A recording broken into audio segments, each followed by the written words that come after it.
কিতাবের মধ্যে পাওয়া যায়, যখন কোনো ব্যক্তি মারা যায়, মারা যাওয়ার পরে তার শরীরের কাপড়গুলো, মারা যাওয়ার পরে কি কাপড়গুলো থাকে না খুলে আস্তে আস্তে? গোসল দেওয়ার আগে খুলে না? খুলে। এই কাপড়গুলো খোলার পরে থেকে নিয়ে ঠিক একদম আপনার কাফন করানোর পূর্ব পর্যন্ত এই অল্প সময়ের মধ্যে সে নেককার যদি হয়, তাহলে নেক জায়গাগুলো, জান্নাত সেই জায়গাগুলো দেখাইয়া তাকে আবার তার জায়গায় নিয়ে আসবে। সুবহানাল্লাহ। আর যদি বদকার হয়, তাকে ওই সময়ের মধ্যে ঘুরেয়া সেই জাহান্নাম দেখায়া তার জায়গা দেখায়া ওইখানে আবার নিয়ে আসবে। যখন কাফনের কাপড়টা তাকে পরাইয়া দেওয়া হবে, আস্তে আস্তে রুহুটা দেখা শুরু করবে। কি দেখবে? কিতাবের মধ্যে পাওয়া যায় এই রুহুটা দেখবে যে কে হাসে কে কাঁদে, কে তার জন্য হাসতেছে কে তার জন্য কাঁদতেছে, এই দেখার শক্তি আল্লাহ তাকে দিবে।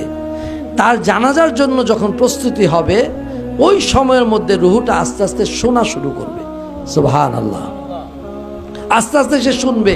এই রুহুটা কিতাবের মধ্যে পাওয়া যায়, তার জানাজা পরে যখন গোরস্থানের দিকে নিয়ে যাবে, ওই সময় রুহুটা দেখবে, শুনবে এবং তার ওই বডির সাথেও সে হাঁটা ধরবে। এই হাঁটতে হাঁটতে যখন তাকে কবর দেশে রাখা হবে, কবরে রাখার পরে ওই মৃত ব্যক্তির রুহুটাকেও ধরে তার বডির মধ্যে যখন তাকে শোয়া দেওয়া হবে, এই মাটি যখন দেওয়ার পূর্বে চাটাইটা যখন বিছিয়ে দেয়, ওই বিছানোর আগ পর্যন্ত, এই মাটি ঢালার আগ পর্যন্ত তার রুহুটাকেও তার বডির মধ্যে কাফনের কাপড়ের মধ্যে দেওয়া হয়। অবশেষে মাটি দিয়ে যখন সবাই 40 কদম দূরে সরে যায়, দেহের মধ্যে রুহুটাকে প্রবেশ করে দেওয়া হয়। তারপরে শুরু হয়ে যায় তার সওয়াল জবাব। আপনি কোথায় আছেন? কি চিন্তা করতেছেন? এই দৃশ্যগুলো কি আপনার চোখে পড়ে না? এই দৃশ্যগুলো কি আপনার নজরে আসে না?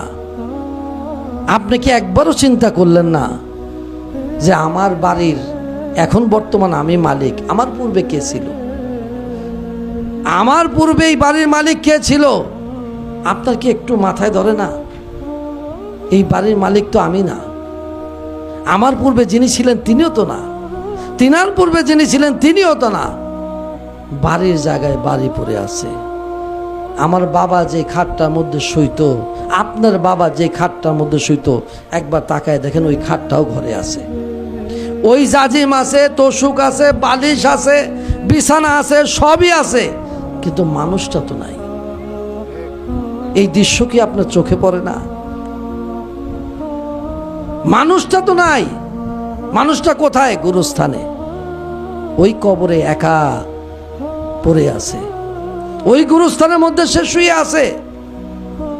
কই তাকে কয়দিন গেছেন দেখতে? কবরের জিন্দেগির মধ্যে কয়দিন আপনি তাকে দেখতে গেছেন?